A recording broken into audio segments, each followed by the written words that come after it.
All right. Had an opportunity to go back through the video. Saw a lot of good things that we were in position to do. I I thought defensively it was one of our better games. Until they got into just the complete throw mode at the end of the game. But I mean, we we scored with the safety, which was huge. We had been talking so much about the pressure on the quarterback, and I thought we did a good job with that. Um, and then just the fact that we had three balls that easily could have been uh, interceptions and position, being in position to make those plays. Then I thought offensively, we started off a little bit slow, and then it picked up. I mean, where we were moving the ball, we had a couple crazy turnovers there that were not the norm for us offensively, and we'll take care of those. But I thought we moved the ball well. We scored in a couple different ways, running the ball and also passing the ball, and then obviously the last play with the rollout pass to 10, I thought was big on a fourth down call that really iced the game basically for us when it was all said and done. And then I thought special teams had one of their better games. That's one of the top special teams in the National Football League, and to have a score there also on the punt return with McCall, I thought was a big thing. So we just like I said, we eliminated a couple of these mistakes, which we can take care of. It's not been our MO, our MO to do that. So we eliminated a couple of those things, and we'll be in good position here. We got a big challenge coming up this week, against New Orleans, and we've had a chance to dig in on that and look at them this morning. So all our energy will be put in that direction, and we're in that same protocol that we've been in the last few weeks, where no one's allowed in the building here, player wise. Coaches are in the building, but there's no meetings with each other unless it's virtual. So we're working through that, and we'll get our game plan together and present it to the players when they come back in Wednesday, and uh, and, and then we'll take it from there. With that, time's yours. Let's go first to Bob Fesco. Go ahead, Bob. Andy, you guys have a 5-game division lead, basically a 2-game lead over everybody else in the NFL for best record. How close do you think you are to playing your best football right now? Well, listen, I think that team yesterday was a good team. I think Brian Flores has done a heck of a job down there, and they've got good players. So, we've got to take care of a few of the little things there. But I, I appreciate the effort. Guys are the mistakes that we're making are guys trying to make that extra play.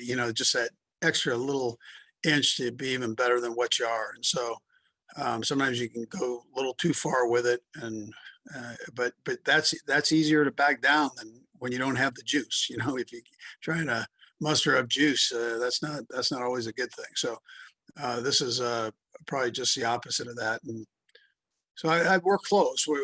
We've got a few games here or a couple games here at least to get ourselves right, where we're really hitting that thing full speed. Let's go next to Nate Taylor. Go ahead, Nate. Andy, I know we asked you a little bit about Travis and getting the nomination for Men of the Year award, but I just wanted to ask you, from your perspective as a head coach and doing it for, as long as you have, what's the best part for you to watch a player both mature on the field and off the field, kind of in a synchronized manner as their career sort of moves along? Yeah, well, it's probably like having kids, man. I mean, you watch them grow, and there's a satisfaction there that you and a joy that you feel watching it. Well, I don't think it's any different with these guys. I mean, especially the ones that hang with you for a while, and so you've seen Kels do that. I mean, he came in and he was kind of a wild pony, man, and he's really grown, you know, and a heck of a person, and on the field and off, very competitive and in both places. I mean, he wants to do good. He's got a good heart. I guess that might be the best thing you could say. He's got his heart's in the right place.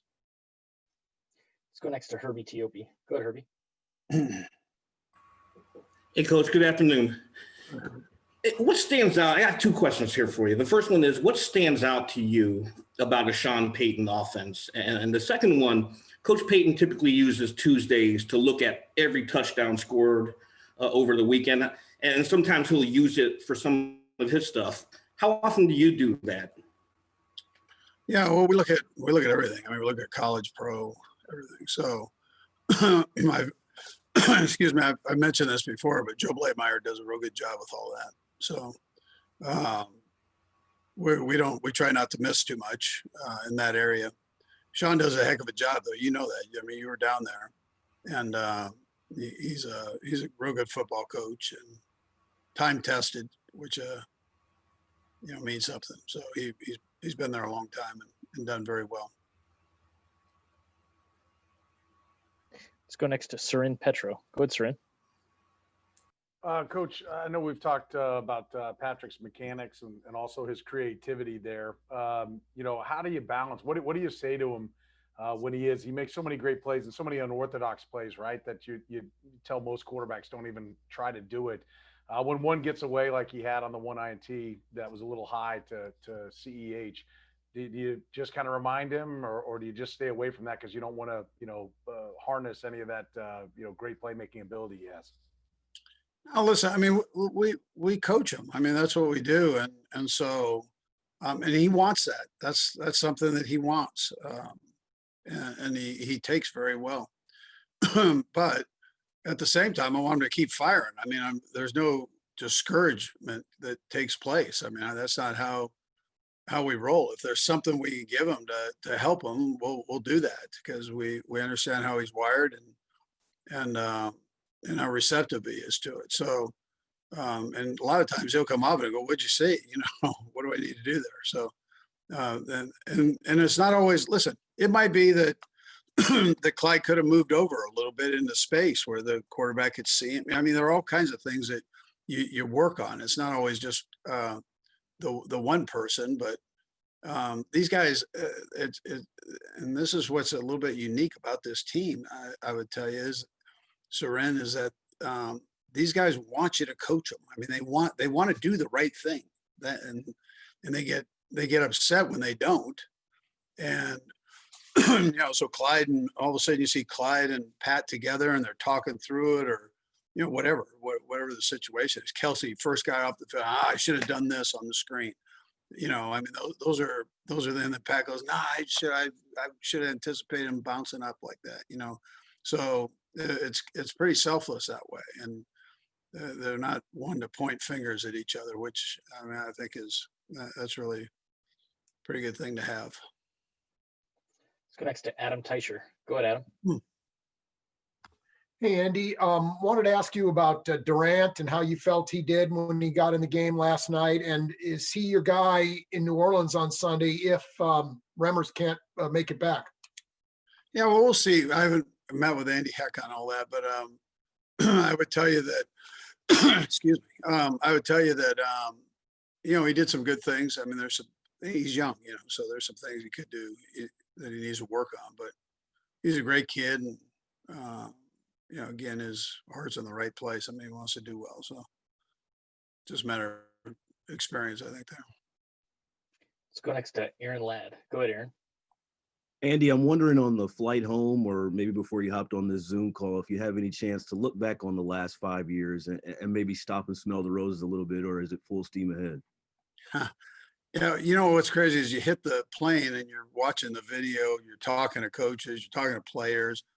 It's almost like the game hasn't ended, when you get on there. So, and then you get a quick minute. We got home relatively early for a road game. So, you get a couple hours to just relax and take a deep breath. I can't tell you that I look back at it the last 5 years, but I was reminded of it by you guys. last night. So I think it's a great tribute to the organization. And that we all know that we've got more games ahead, and that I know coaches get hesitant to say, yeah, it's a positive thing in that case, but it's because there's still so much season left. But it's it's a tribute to everybody that's been involved with it. So I would tell you that. Let's go next to Pete Sweeney. Go ahead, Pete. Hey, Coach, I had a follow-up to Adam's question on Durant. Just how difficult is it to, especially as a rookie, come off the bench in a game and perform well at the right tackle position? And then just how much growth do you sometimes see when they are able to get maybe a week of work and then play the game on Sunday? Yeah, well, he's a smart kid, and he I'm not telling you he's not going to be in there. That's not what I'm telling you. The one unique thing about him is he plays guard and tackle for you, and can do both at a good level. So I think he's got great upside. I mean, the one thing none of us know is he hasn't had to do it for an extended period of time. So a week is a week more than what he would have had, and that's a plus. And one game, is one more game ahead than what he's had before, and then we all watch and see how things go with. Got three more up here. We'll start with Darren. Go ahead, Darren. Coach, good afternoon. Look, I will understand if it sounds like nitpicking, and I'm guilty of it, but with the expectations that you have as a head coach and the team has within itself, you said you look back at the tape. Do you feel like going further, you all need to play with more of a sense of urgency? I understand you're 12-1, but of course, as you get closer and closer to the playoffs, falling behind and then trying to play catch up and getting ahead and staying ahead of a team, may be more difficult this year compared to last year. Yeah. So things are tougher as you keep moving up. Although that was a good football team we played, so I don't want to slight them at all. What I'm saying, but as you go down the stretch here, everybody's trying to get to the same place, and you've got to, you have to do well, and you want to try to eliminate the mistakes the best you can. There were so many positive things in this game, and we were so close in some areas that we've been working on, and so we're right there. We just got to keep pounding and pushing, and then good things happen. There are ways of doing this where you see coaches and players, they beat themselves up over every little thing to perfection. Well, yeah, we're all striving for that. Yeah, that's what we're trying to do. But at the same time, you're playing good competition. This is the NFL, man. So it's no joke that way. You're playing against good people, and keep working on those things that we need to work on. We're going to get there. We're going to keep pounding that. But at the same time, you have to enjoy that win, and then you move on. You don't have a lot of time to do it. It's you get a plane ride and you're back into it. So you better enjoy it the best you can, and then let's go. Let's go next to Rob Collins. Go ahead, Rob. Hey, Coach. Patrick Mahomes is 8-1 since 2019, being down by 10 points. I mean, that's just amazing. Is there anything that he does now that surprises you? Yeah, well, yeah. I mean, you see it in practice, you see it in games. There are things, but I try not to expect those things. I think you get into trouble when you do that. There are just so many things. I mean, my mind, when you ask that question, my mind goes into the detail at practice, how much study time he spends away from this building here at home, making sure that he's got all the wording down of every play. And I mean, it takes time. It's a great challenge that way. Not only that, but to know where everybody is on a split second, and then how he practices out here with his guys, how he manages the guys around him, and keeps everybody involved. Where you think you have a chance on about every play to get a grab, and if he's throwing it. So how he makes the linemen feel a part of it. It transfers over to the defense. The same thing, gives the defense an opportunity to feel like you have a chance in any game. right? So we can do these things here on defense, and we stand a chance, and special teams likewise. So I mean, it's a bigger question than maybe what what you thought, but he does a lot of things for you that way. We'll go last to Steve Walls. Go ahead, Steve. Hey, Coach. You mentioned limiting mistakes and guys not beating themselves up about making those mistakes. But talk about Patrick's ability to still compete. I mean, even though it seems like things aren't going his way in like the game yesterday, but how much of that is fueled by like the come from behind wins in the playoffs and Super Bowl last year? Yeah, Steve, on that. So when I say don't beat yourself up, well, you think about it. But sometimes you can beat yourself up where you can't function now in the present. And so try to learn from it. That's what you want to try to do. Learn from it so I can be better in the present and not all of a sudden stress on it to where I can't function.